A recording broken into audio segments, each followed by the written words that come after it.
ሰላም ወዳጆቼ እንኳን ወደ ሚሊጌስ ቻናል በደህና መጡ። ዛሬም በእግር ኳስ ዓለም ብዙ አስደናቂና ትልቅ የዝውውር መረጃዎችን አዘጋጅቼላችኋለሁ። እስከ መጨረሻው ከተመለከታችሁ ዛሬ በአውሮፓ ታላቅ ክለቦች ዙሪያ የሚነሱትን ወሬዎች በአንድ ቦታ ታገኛላችሁ። ቪዲዮውን ከወዳችሁት ላይክ ማድረግን አትርሱ። ለተጨማሪ ፈጣንና ትክክለኛ እግር ኳስ ዜናዎች ደግሞ ሰብስክራይብ በማድረግ የሚሊጌት ቤተሰብ ይሁኑ እላለሁ። እንዲሁም የደወል ምልክቱን በማብራት አዲስ ቪዲዮዎችን ከሁሉም ቀድማችሁ እንዲደርሳችሁ አድርጉ። እንግዲህ ብዙ ሳንቆይ ወደ ዛሬዎቹ የዝውውር መረጃዎች እንግባ።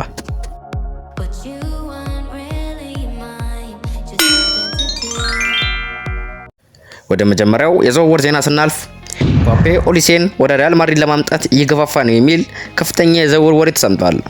የፈረንሳዩ ካፒቴንና የሪያል ማድሪድ ኮከብ የሆነው ኪሊያን ምባፔ እንደሚባለው የብሔራዊ ቡድን ጓደኛው ሚኬል ኦሊሴን በባየር ሙኒክ ያለውን ሁኔታ እንዲተው እየገፋፋ ነው።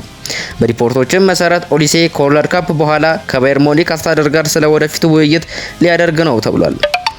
ሪያል ማድሪድ ደግሞ የወጣትና ብሩህ ተስፋ ያለውን ተጫዋች ለማምጣት እየተከታተለ ሲሆን ነገር ግን እስካሁን የተረጋገጠ ውል ወይም ኦፊሴላዊ ንግግር የለም። ይህ ሁሉ የዝውውር ወሬ ብቻ ነው ተብሏል። ወደ ቀጣዩ የዝውውር ዜና ስናልፍ ማንቸስተር ቤት ይወስደናል። ቀይ ሰይጣኖቹ በዚህ የዝውውር መስኮት የአማካኝ ክፍላቸውን ለማጠናከር በትኩረት እየሰሩ መሆኑ ተዘግቧል። በመጀመሪያ የፈለጉትን ማቲያስ ፈርናንዴዝ ማስፈረም ባይችሉም ይህ ግን እቅዳቸውን አላስቆመውም። ክለቡ ወዲያውኑ ትኩረቱን ወደ ሌሎች አማራጭ ተጫዋቾች አዙሯል። በአሁኑ ሰዓት ፊሊክስ ኒሜቻ፣ ታይለር አዳምስ፣ ካርሎስ ባሌባ፣ አሌክስ ስኮት እና ኦሪያን ቹዋሚኒ በዩናይትድ የዝውውር ዝርዝር ውስጥ የሚገኙ ስሞች መሆናቸው ተነግሯል። እያንዳንዳቸው የተለያየ የአጨዋወት ባህሪ ያላቸው ተጫዋቾች ሲሆኑ ክለቡ ለቡድኑ በጣም የሚመጥነውን አማራጭ በጥንቃቄ እየገመገመ ነው። በተጨማሪም ዩናይትድ የሪያል ማድሪድ ኮከብ ኦሪያን ቹዋሚኒን ሁኔታ አሁንም በቅርብ የተከታተለ መሆኑ ተገልጿል። ሆኖም እስካሁን ይፋዊ ጥያቄ ወይም ስምምነት እንዳልተደረገ ተጠቁሟል። የማንቸስተር ዩናይትድ ኃላፊዎች በመልመላ ሂደታቸው እምነት እንዳላቸው ሲገለጹ የዝውውር መስኮቱ ሳይዘጋ አማካይ ላይ የማስፈረም እቅዳቸውን እንዲያሳኩ ተስፋ አድርገዋል። እንግዲህ ይህ ዝውውር ይሳካል ብላችሁ ታስባላችሁ ወይስ ዩናይትድ ሌላ አማካኝ ማስፈረም አለበት? አስተያየታችሁን በኮሜንት አሳውቁኝ። ወደ ቀጣይ ዜና ስናልፍ እዛው ከማንቸስተር ዩናይትድ ቤት ቀይ ሰይጣኖች በዚህ የዝውውር መስኮት የግራ ክንፍ አጥቂ ለማስፈረም እያገናዘቡ እንደሆነ ተዘግቧል። በዚህም የዌስትሃም ኮከብ ክራሲንሲዮ ሰመርቫይል በክለቡ የዝውውር ዝርዝር ውስጥ ከዋና እጩዎች መካከል አንዱ ሆኖ ተቀምጧል። ይሁን እንጂ ማንቸስተር ዩናይትድ በአሁኑ ጊዜ ሙሉ ትኩረቱን ያደረገው የአማካኝ ክፍሉን ለማጠናከር ነው። ስለዚህ የሰመርቫይል ዝውውር ከመጀመሩ በፊት ክለቡ የአማካኝ ፊርማውን ለማጠናከር እንዳይሞክር ተነግሯል። በተጨማሪም የሰመርቫይል ወደ ኦልድ ትራፎርድ ሊደረግ የሚችለው ዝውውር በማርከስ ራሽፎርድ የወደፊት ሁኔታ ላይ እንደሚመሰረት ምንጮች ይጠቁማሉ። ራሽፎርድ ከክለቡ የሚለይ ከሆነ ዩናይትድ የግራ ክንፍ ተጫዋች የማስፈረም ጥረቱን ይጨምራል ተብሏል። ከሰመርቫይል በተጨማሪ ክለቡ ሞርጋን ሮጀርስ፣ ኢልማን ኒዳይ እና ማቲያስ ፈርናንዴዝ ፓርዶንም እያገናዘበ መሆኑ ተዘግቧል። ይህም ማንቸስተር ዩናይትድ በክንፍ ክፍሉ ብዙ አማራጮችን እየመረመረ መሆኑን ያሳያል። አሁን የሚጠበቀው ነገር ዩናይትድ በመጀመሪያ የአማካኝ ዝውውሩን ያጠናቅቃል ወይስ በቀጥታ ሰመርቫይልን ለማስፈረም ይንቀሳቀሳል የሚለው ነው። ቀጣዩ ዜና ደግሞ ወደ ቶተናም ይወስደናል። ቶተናም አዲሱን ፈራሚ ማቲያስ ፈርናንዴዝን በይፋ ቁጥር 18 ማሊያ እንደሚለብስ አረጋግጧል። ይህ ደግሞ ተጫዋቹ ከአዲስ ክለቡ ጋር ለአዲስ ምዕራፍ ዝግጁ መሆኑን ያሳያል። ቁጥር 18 ማሊያው በቶተናም ታሪክ በተለያዩ ጥሩ ተጫዋቾች የተለበሰ ሲሆን አሁን ደግሞ ማቲያስ ፈርናንዴዝ ይህንን ኃላፊነት ተረክቧል። የቶተናም ደጋፊዎችም ተጫዋቹ በአዲሱ ወቅት ለቡድኑ ምን ያህል አስተዋጽኦ እንደሚያደርግ በጉጉት እየተጠባበቁ ይገኛሉ። አሁን የሚቀረው ነገር በሜዳ ላይ ብቃቱን በማሳየት የቶተናም ደጋፊዎችን ልብ መግዛት ብቻ ነው። ወደ ቀጣይ ዜና አለፈን። እዛው ከቶተናም ቤት ጣሊያናዊው አማካኝ ሳንድሮ ቶናሊ የቶተናም ተጫዋች ለመሆን የመጨረሻ ሂደቶችን ለማጠናቀቅ ወደ ለንደን ተጉዟል። ተጫዋቹ ከወኪሎቹና ከቤተሰቡ ጋር በመሆን የሕክምና ምርመራውን ለማድረግ መድረሱ ተዘግቧል። እንደሚታወቀው የሕክምና ምርመራ በማንኛውም ትልቅ ዝውውር ውስጥ በጣም ወሳኝ እርምጃ ነው። ተጫዋቹ ሙሉ የጤና ምርመራውን በተሳካ ሁኔታ ካጠናቀቀ የመጨረሻ ውሎች ይፈረማሉ። ከዚያም ክለቡ ዝውውሩን በይፋ ያሳውቃል።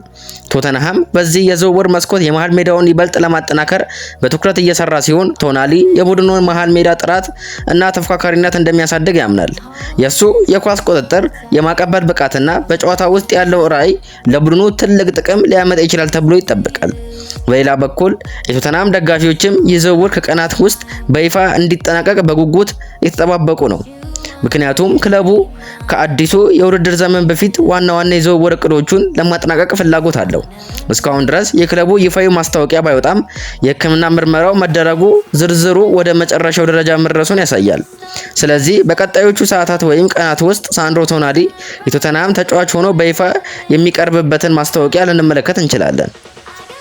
ወደ ቀጣይ ዜና አለፍን። ቀጣዩ ዜናችን ደግሞ ከአርሰናል ይመጣል እና ይህ ዜና በዚህ የዝውውር መስኮት ብዙ መነጋገሪያ ከሆኑ ጉዳዮች መካከል አንዱ ሆኗል። በወጡት ሪፖርቶች መሰረት አርሰናል የኒውካስትል ዩናይትድ ካፒቴን ብሩኖ ጉማሬዝን ለማስፈረም በትኩረት እየሰራ ነው። ክለቡ ይህን ዝውውር ለማጠናቀቅ ወደ 65 ሚሊዮን ዩሮ የሚጠጋ ገንዘብ በቂ ሊሆን እንደሚችል እምነት እንዳለው ተዘግቧል። በተጨማሪም አርሰናል ከተጫዋቹ ወኪሎች ጋር ቀደም ሲል ውይይት ማድረጉ ተዘግቧል። ነገር ግን በመጀመሪያ በ55 ሚሊዮን ዩሮ አካባቢ የቀረበ መደበኛ ያልሆነ ጥያቄ በኒውካስትል ውድቅ ተደርጓል። ይህም ክለቡ ዋና አማካኙን በቀላሉ ለመልቀቅ ፈቃደኛ እንዳልሆነ ያሳያል። በሪፖርቶቹም መሰረት በኒውካስትል ውስጥ አርሰናል ያሳየው ፍላጎት የብሩኖ ጉማሬዝን አስተሳሰብ ሊቀይር እንደቻለ ስጋት አለ። ቢሆንም እስካሁን ድረስ አርሰናል ይፋዊ የዝውውር ጥያቄ አላቀረበም። እንዲሁም ተጫዋቹም ክለቡን ለመልቀቅ ጥያቄ አላቀረበም። ብሩኖ ጉማሬዝ በኒውካስትል ውስጥ ካሉ በጣም አስፈላጊ ተጫዋቾች መካከል አንዱ ሲሆን በመሃል ሜዳ የሚያበረክተው ብቃት፣ የኳስ ቁጥጥር፣ የማቀበል ችሎታና የመሪነት ባህሪ በአውሮፓ ታላላቅ ክለቦች ትኩረት እንዲስብ አድርጎታል። አርሰናል ለአዲስ የውድድር ዘመን ቡድኑን ይበልጥ ለማጠናከር የዚህን አይነት ተጫዋች ማስፈረም እንደሚፈልግ ይገለጻል። በአሁኑ ሰዓት ይህ ዝውውር ገና በውይይት ደረጃ ላይ ቢሆንም በቀጣዮቹ ቀናት አርሰናል ይፋዊ ጥያቄ ያቀርባል ወይስ አያቀርብም የሚለው በጉጉት የሚጠበቅ ሆኗል። የኒውካስትል አቋምም በዚህ ዝውውር ውስጥ ትልቅ ሚና እንደሚኖረው ይጠበቃል። ወደ ቀጣይ ዜና አለፈን። ቀጣዩ ዜናችን የሚሆነው ከማንቸስተር ሲቲ ቤት ይመጣል እና ይህ ዜና በፕሪሚየር ሊግ ውስጥ ሁለት ታላላቅ ክለቦችን የሚያገናኝ ሆኖ ቀርቧል። በወጡት ሪፖርቶች መሰረት ማንቸስተር ሲቲ የቼልሲን ፈረንሳዊ የቀኝ ተከላካይ ማሎ ጉስቶን ለማስፈረም ፍላጎት አሳይቷል።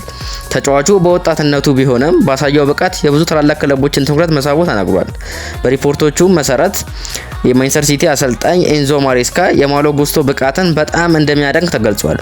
በተለይም የመከላከል ብቃቱ፣ ወደፊት የሚያደርገው ጥቃትና ፍጥነቱ ከሲቲ የአጨዋወት ዘይቤ ጋር የሚስማማ መሆኑ ተጠቅሷል። ሆኖም ይህ ዝውውር በገንዘብ ጉዳይ ሊዘገይ ይችላል። ምክንያቱም ቼልሲ ለተጫዋቹ 75 ሚሊዮን ዩሮ የሚጠጋ ዋጋ ማስቀመጡ ተዘግቧል። ማንቸስተር ሲቲ ግን ይህን ያህል ገንዘብ ለመክፈል ፈቃደኛ እንዳልሆነ ተነግሯል። በተጨማሪም ቼልሲ ከዚህ ዋጋ ዝቅ ለማለት ፈቃደኛ ካልሆነ ማንቸስተር ሲቲ ትኩረቱን ወደ ሌሎች አማራጭ ተከላካዮች እንደሚያዞር ሪፖርቶች ያመለክታሉ። በአሁኑ ሰዓት ይህ ዝውውር ገና በውይይትና በገምገማ ደረጃ ላይ ቢሆንም በቀጣዮቹ ቀናት ቼልሲ በዋጋው ላይ ለውጥ ያደርጋል ወይስ ማንቸስተር ሲቲ ወደ ሌላ እቅድ ይሸጋገራል የሚለው በጉጉት የሚጠበቅ ሆኗል። ቀጣይ ዜናችን ደግሞ የሚሆነው ሰብስክራይብ እያደረጋችሁ ከስፔን እና ከጀርመን ሁለት ታላላቅ ክለቦችን የሚያገናኝ ሲሆን በዚህ የዝውውር መስኮት በጣም አስገራሚ ከሆኑ ወሬዎች መካከል አንዱ ተብሎ እየተነገረ ነው። በወጡት ሪፖርቶች መሰረት የጀርመኑ ግዙፍ ክለብ ባየርን ሙኒክ የሪያል ማድሪድ ብራዚላዊ ኮከብ ቪኒሲየስ ጁኒየርን ሁኔታ በቅርብ እየተከታተለ ነው ተብሏል። ባየርን በአሁኑ ጊዜ ይፋዊ ጥያቄ ባያቀርብም በሪያል ማድሪድ ውስጥ የሚፈጠሩ ሁኔታዎችን በቅርብ የተመለከተ መሆኑ ተዘግቧል። የዚህ ሁሉ ምክንያት ደግሞ የቪኒሲየስ ጁኒየር ከሪያል ማድሪድ ጋር የኮንትራት ማራዘሚያ ድርድር መዘግየቱ ነው። ሪፖርቶች እንደሚያሳዩት ብራዚላዊ ኮከብ በአዲሱ ኮንትራት ላይ ከቡድኑ አጋሩ ኪሊያን ምባፔ ጋር ተመሳሳይ ወይም ከዚያ በላይ ደሞዝ እንደሚያገኝ ፍላጎት አለው። ነገር ግን ሪያል ማድሪድ ይህን የደሞዝ ጥያቄ እንደማይቀበል ተነግሯል። ይህም በሁለቱ ወገኖች መካከል የኮንትራት ድርድሩ ለጊዜው እንዲቆም ያደርጓል። በተጨማሪም ሪፖርቶቹ እንደሚያመለክቱት ሁለቱ ወገኖች ከዓለም ዋንጫው በኋላ ወደ ድርድሩ እንደሚመለሱ ይጠበቃል። ሆኖም ስምምነት ካልተደረሰ ሪያል ማድሪድ ተጫዋቹን ያለምንም ክፍያ በቀጣይ ዓመት ከማጣት ይልቅ በዚህ ክረምት ለመሸጥ ፈቃደኛ ሊሆን እንደሚችል ተዘግቧል። ይህ ደግሞ ብዙ ታላላቅ ክለቦች ሁኔታውን በቅርብ እንደሚከታተሉ አድርጓል። ከነሱም ውስጥ ባየርን ሙኒክ በጣም ንቁ እንደሆነ ተነግሯል። ባየርን ተጫዋቹ ለመግዛት የሚያስችል እድል ከተፈጠረ በፍጥነት እርምጃ ለመውሰድ ዝግጁ መሆኑን ተጠቅሷል። ቪኒሲየስ ጁኒየር በዓለም ላይ ካሉ ምርጥ የግራ ክንፍ አጥቂዎች መካከል አንዱ እንደመሆኑ ማንኛውም የዝውውር ወሬ በእግር ኳስ ዓለም ትልቅ መነጋገሪያ መሆኑ አይቀርም። ቢሆንም እስካሁን ድረስ ይህ ሁሉ በወሬ ደረጃ ላይ ያለ ሲሆን ቀጣዮቹ ሳምንታት የቪኒሲየስ ጁኒየር የወደፊት ዕጣ ፈንታ ምን እንደሚሆን የሚወስኑ ሊሆኑ ይችላሉ። ቀጣዩ ዜናችን ደግሞ ስፔንና እንግሊዝን ያገናኘ ነው። እሱም ዊሊያም ሳሊባ ወደ ባርሴሎና የሚለው ነው። በወጡት ሪፖርቶች መሰረት የስፔኑ ግዙፍ ክለብ ባርሴሎና የእንግሊዙ ቡድን አርሰናል አስፈላጊ ተከላካይ የሆነውን ዊሊያም ሳሊባን ለማስፈረም በትኩረት እየሰራ ነው። ሳሊባ በአርሰናል ውስጥ ካሉ በጣም ዋና ተከላካዮች መካከል አንዱ ነው። በቅርቡ ያሳየው ብቃት በአውሮፓ ታላላቅ ክለቦች ትኩረት እንዲስብ አድርጓል። ባርሴሎና የመከላከል መስመሩን ለማጠናከር አዲስ ትውልድ ኮከብ እየፈለገ መሆኑ ተገልጿል እና ዊሊያም ሳሊባ በዝርዝሩ ውስጥ ከዋና እጩዎች መካከል አንዱ ሆኖ ተቀምጧል። የተጫዋቹ ፍጥነት፣ የኳስ ቁጥጥር፣ የአንድ ለአንድ መከላከል ብቃትና በሜዳ ላይ ያለው ማረጋጋት በተለይ በባርሴሎና አስተዳደር ትኩረት መሳቡ ተነግሯል። ሆኖም ግን የዝውውር በገንዘብ በጣም ከባድ ደረጃ ላይ እንደሚገኝ ግልጽ ነው። ምክንያቱም አርሰናል ለዊሊያም ሳሊባ የሚፈልገው ዋጋ እስከ 150 ሚሊዮን ዩሮ የሚጠጋ መሆኑ ተገልጿል። ክለቡ እንደሚለውም ከዚህ ዋጋ በታች ማንኛውም ዝውውር ለመቀበል ፈቃደኛ አይደለም። አርሰናል ሳሊባን እንደ መከላከያ መሰረት እና የወደፊት አስተማማኝ ኮከብ እየቆጠረ ስለሆነ ተጫዋቹን ለመልቀቅ በጣም ከባድ ውሳኔ እንደሚሆን ይታወቃል። በተለይም ቡድኑ በፕሪሚየር ሊጉና በአውሮፓ ውድድሮች ውስጥ የሚያሳየውን ተፎካካሪነት ለማቆየት የሳሊባ አይነት ተጫዋች ማጣት አይፈልግም። በሌላ በኩል ባርሴሎና የተከላካይ መስመሩን ለማዘመንና ለረጅም ጊዜ የሚቆይ መፍትሄ ለማግኘት እየፈለገ ስለሆነ ሳሊባን ማስፈረም ከቻለ ትልቅ ስኬት እንደሚሆን ይታሰባል። ነገር ግን በአሁኑ ሰዓት ሁሉም ነገር በወሬ ደረጃ ላይ ብቻ ይገኛል እና ይህ ዝውውር ወደ እውነተኛ ድርድር ይገባል ወይስ አይገባም የሚለው በቀጣዮቹ ቀናት የሚጠበቅ ነው። ወደ ቀጣይ ዜና አለፍን። ቀጣዩ ዜና ከስፔንና እንግሊዝን የሚያገናኝ ነው። ካማቪንጋ ወደ ማንቸስተር ሲቲ ተብሏል። በወጡት ሪፖርቶች መሰረት የስፔኑ ግዙፍ ክለብ ሪያል ማድሪድ የፈረንሳዩን ወጣት ኮከብ ኤድዋርዶ ካማቪንጋ ለማንቸስተር ሲቲ ማቅረቡ ተዘግቧል። የዜና በአውሮፓ እግር ኳስ ላይ ትልቅ ውይይት እየፈጠረ ሲሆን በተለይ የሲቲ የመሃል ሜዳ አቅር ላይ አዲስ ጥያቄዎችን አስነስቷል።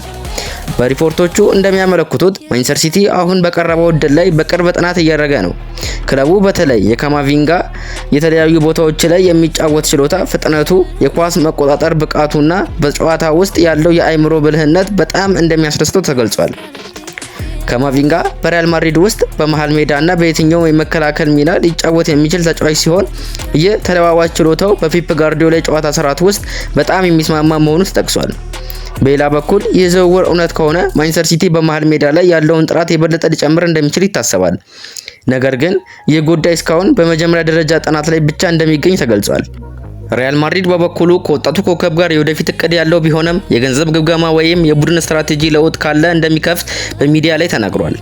ስለዚህ ዝውውር ወደ ይፋዊ ድርድር ይቀየራል ወይስ በወሬ ብቻ ይቀራል የሚለው በቀጣዮቹ ቀናት የሚጠበቅ ይሆናል። እንግዲህ ወዳጆቼ ዛሬ የተነጋገርንባቸው በአውሮፓ ታላላቅ ክለቦች ዙሪያ ያሉ የዝውውር ወሬዎች እዚህ ይጠናቀቃሉ። ቪዲዮን ከወዳችሁት ላይክ ማድረግን አትርሱ። በተለይ ለቀጣይ ፈጣንና ትክክለኛ የፉትቦል ትራንስፈር ኒውስ እንዳያመልጣችሁ ሰብስክራይብ በማድረግ የሚሊጌች ቤተሰብ ይሁኑ ላለው። እንዲሁም አስተያየታችሁ በኮሜንት ክፍል ላይ አስቀምጡ። የትኛው ዝውውር እውነት ይሆናል ብላችሁ ታስባላችሁ? እስከሚቀጥለው ቪዲዮ ድረስ ቻው ቻው እያለሁ